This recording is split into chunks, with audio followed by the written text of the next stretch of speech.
Anbarasi Vishwa serial நாளைக்கு ஒரு சூப்பரான எபிசோடு வந்திருக்கு. மிஸ் பண்ணாமல் ஃபுல் வீடியோயும் கேளுங்க. அன்பரசியை வந்து சுபா வந்து போலீஸ்லேருந்து காப்பாற்றிட்டாங்கன்னே சொல்லலாம். ஸ்கிப் பண்ணாமல் ஃபுல் வீடியோயும் கேளுங்க ஃப்ரெண்ட்ஸ். சந்திரசேகர் வந்து ஃபோன் பண்ணி பேசிகிட்டு இருக்காங்க.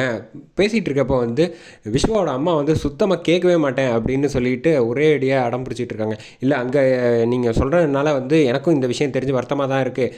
பட் அதனால் இங்கே ஒரு பிரச்சனை நடந்திருக்கு அப்படின்னோன்னா, எங்கே என்ன பிரச்சனைன்னா அன்பரசிக்கு வந்து இது மாதிரி பிரச்சனையாக இருக்குது அப்படின்னு சொல்லணும். அப்போ எல்லாத்தையும் அவள் தான் பண்ணியிருக்காளா, அவளை வந்து நான் சும்மா விட மாட்டேன் அப்படின்னு ஆச்சு பூச்சின்னு வழக்கம் போல் கத்த ஆரம்பிச்சிடுறாங்க.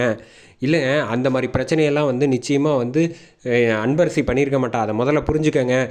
எனக்காக கொஞ்சம் வந்து யார் நிச்சயமாக சுபாவும் எனக்கும் பொண்ணு மாதிரி தான். நான் தண்டனை வாங்கி கரெக்டாக கொடுக்குறேன். அதுக்கு வந்து காரணம் அன்பரசி கிடையாது. நிச்சயமாக வேற ஒரு ஆள், அவங்க யாருன்னு குற்றவாளி தப்பிச்சிடக்கூடாது அப்படின்னு சொன்னோன்னா, அதெல்லாம் முடியவே முடியாது, நான் இந்த கேஸை விடவே மாட்டேன் அப்படின்னு சொல்லி கத்திக்கிட்டு இருக்கப்ப டக்குன்னு வந்து பாட்டி ஃபோனை வாங்கி பேசுகிறாங்க. ஃபோனை வாங்கி பேசுகிறப்ப வந்து பாட்டி வந்து சொல்கிறாங்க, உங்கள் 2 பேர் மேலேயும் நான் ரொம்ப மரியாதை வச்சுருக்கேன். தயவு செஞ்சு இதை வந்து நான் வாபஸ் வாங்க மாட்டேன். அன்பரசியை வந்து நான் முண்டு இல்லைன்னு பண்ணாமல் விட மாட்டேன், ஃபோனை வைங்கன்னு சொல்லி வச்சிடுறாங்க. வச்சதுக்கப்புறம் இப்படியே பேசிகிட்டு இருந்தால் சரியாக வராது அப்படின்னு அவங்க அண்ணிக்கிட்ட வந்து விஸ்வா வந்து சொல்லி, நான் வந்து அங்கே போகிறப்ப வந்து நீங்கள் ஃபோன் பண்ணுறேன், சுபாவை வந்து பேச சொல்லிடுங்க, தைரியமான பொண்ணு, அவள் எதுவாக இருந்தாலும் பார்த்துப்பா, அவள் வந்து போலீஸில் சொல்லிட்டான்னா நிச்சயமாக வந்து நம்ம வந்து அன்பரசியை காப்பாற்றிடலாம் அப்படின்னு புரிஞ்சுக்கிறேன். நான் முதல்ல அவங்க வீட்டுக்கு போகிறேன் அன்பரசியை பார்க்குறதுக்கு அப்படின்னு சொல்லிட்டு விஸ்வா பைக் எடுத்துகிட்டு இங்கே வந்துட்டுருக்காங்க.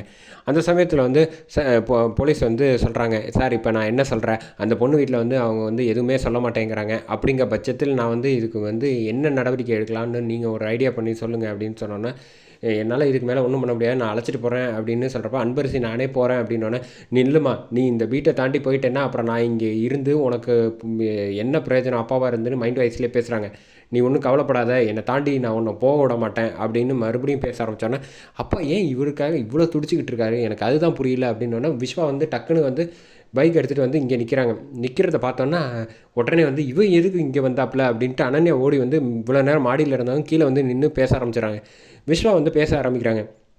சார், ஒரு நிமிஷம் சொல்கிறத கேளுங்க சார், என் தங்கச்சி தான் சார் சுபா, வந்து அவள் வந்து ரொம்ப தைரியமான பொண்ணு, அவளே வந்து இந்த விஷயத்தை வந்து உங்ககிட்ட வந்து அவள் பண்ணலைன்னு சொன்னால், அன்பரசி பண்ணலன்னு சொன்னால் நீங்கள் விட்டுருவீங்களா அப்படின்னு. தாராளமாக விட்டுருவேன், இதுக்கு மேலே பேச்சுக்கே இடம் இல்லை அப்படின்னு சொன்னோன்னா, அந்த பொண்ணு வந்து தைரியமான பொண்ணு சார் என் தங்கச்சி, அதனால் இந்த மாதிரி ஒரு சின்ன விஷயத்தை பெருசாக எடுத்துக்க மாட்டா அப்படின்னு சொன்னோன்னே, அப்படியா ஃபோன் பண்ணி கொடுங்கங்கிறாங்க. ஃபோன் பண்ணுறாங்க, ஃபோன் வந்து போக மாட்டேங்குது. அதே சமயத்தில் இந்த பக்கம் ஆட்டோவில் வந்து நகை எல்லாத்தையும் எடுத்துகிட்டு வந்துட்டு வண்டியில் வந்துட்டு இருக்காங்க. அந்த சமயத்தில் பைக்கில் வந்து அவங்கள மிரட்டிகிட்டு இருக்கவர் வந்து கரெக்டாக ஃபோனை போடுறாப்புல அவர்.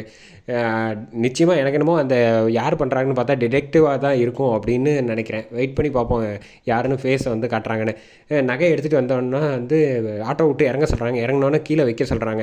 வச்சுட்டு அப்படியே கிளம்புங்க அப்படின்னு. என்ன சார் சொல்கிறீங்க அப்படின்னோடனே, சொல்கிறத மட்டும் செய்யுங்க அப்படின்னு சொல்லிட்டு ஆட்டோவில் வச்சுட்டு கிளம்ப சொல்லிடுறாங்க. அந்த சமயத்தில் கரெக்டாக பைக்கில் வந்து நகையெல்லாம் கரெக்டாக இருக்கான்னு பார்த்துட்டு பைக்கை எடுத்துகிட்டு நம்ம ஆள் வந்து கருப்பு கலர் மாஸ்க் இதெல்லாம் போட்டுட்டு ஹெல்மெட்டை போட்டுட்டு வண்டி எடுத்துகிட்டு கிளம்புறாப்புல. நம்ம டிடெக்டிவாக யாருன்னு தெரில, கண்டிப்பாக அவராக தான் இருக்கும். போயிட்டுருக்கப்போ கரெக்டாக ராஜவேலு ஆளுங்களோட வந்துடுறாங்க.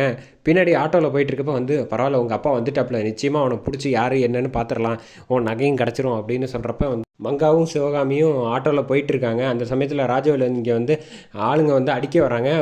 செம்மையாக ஃபைட் போடுறாப்புலன்னே சொல்லலாம். நம்ம ஹெல்மெட்டோட இந்த கருப்பு ட்ரெஸ்ஸில் இருக்கிறவர் அடித்து போட்டுட்டு ராஜவேலையும் ஒரு அடி அடிச்சுட்டு நகையை எடுத்துகிட்டு டக்குன்னு வண்டி எடுத்துகிட்டு போயிடுறாப்புல. இவங்க வந்து ஆட்டோவை திருப்பிட்டு சிவகாமி, ஐயோ என் நகை போச்சு அப்படின்னு பின்னாடியே ஆட்டோவில் வந்துட்டு மங்காவை வந்து செமத்திட்டு திட்டுறா. உன்ன மாதிரி ஆளெல்லாம் கொடுத்ததுக்கு நான் ரவி கிட்ட கொடுத்துருந்தேன்னா இந்நேரம் அசால்ட்டாக முடிச்சிருப்பான். நீ வந்து உன்னை நான் புருஷன்னு சொல்லிட்டு தேவையில்லாத வேலை, உன்னெல்லாம் நீ வச்சுருக்க ஆளுங்க எல்லாம் பூராவும் சரி, நீயும் சரி, தெரியாத டம்மி பீஸுங்களாக இருக்கீங்க, உங்களை நம்பி ஒரு வேலையும் கொடுக்கக்கூடாது, கேட்டால் ஆகுன்னா அப்படின்னு பேசிப்பேன். அம்மா என் நகை போச்சுமா, இருடி ஒவ்வொருத்தையும் நகைங்கிற, எதுவாக இருந்தாலும் பார்த்துக்கலாம் அப்படின்னு சொல்கிறாப்புல மங்கா. அவர் வந்து டக்குன்னு வண்டி எடுத்துகிட்டு நம்ம ஆள் வந்து மிரட்டிகிட்டு இருந்தவர் வண்டி எடுத்துகிட்டு சட்டுன்னு போயிட்டாப்புல. இந்த பக்கம் வந்து போலீஸ் வந்து அதெல்லாம் முடியவே முடியாது அப்படின்னு சொல்கிறப்ப கரெக்டாக வந்து அவங்க அண்ணி வந்து ஃபோனை வந்து சுபா கிட்ட கதவை தட்டினோன்னே, உன் கஷ்டம்லாம் புரியுது, அன்பரசி இந்த மாதிரி எப்படி நான் சந்தேகப்படுவேன், அன்பரசி மேலே சந்தேகப்பட மாட்டேன், அவளை வந்து அழைச்சிட்டு போகலான்ட்டு இருக்காங்களாம் ஆளுங்கள்லாம், நீ வந்து முதல்ல ஒரு வார்த்தை பேசினா தான் சரியாக வரும் அப்படின்ட்டு ஃபோனை கொடுத்து பேசலான்னு வராங்க. விஸ்வா வந்து பேசுகிறாங்க, சுபா நீ தைரியமாக இருக்கணும், இந்த மாதிரி சமயத்தில் நீ வந்து மனசு விட்டுறக்கூடாது, உனக்கு துணையாக நான் இருக்கேன், எல்லோரும் மொத்த குடும்பமும் இருக்கும், நீ வந்து அவர்கிட்ட போலீஸ் அவங்கக்கிட்ட பேசி அன்பரசியை விட சொல்லு அப்படின்னு சொன்னோன்னே, நிச்சயமாக விட சொல்கிறேன், ஏன்னா அன்பரசி இப்படி பண்ண மாட்டான்னு என்னால் உறுதியாக நம்ப முடியுங்கிறாங்க. அதோட அதிரடியாக எபிசோடை வந்து சூப்பராக முடிச்சிருந்தாங்கன்னே சொல்லலாம்.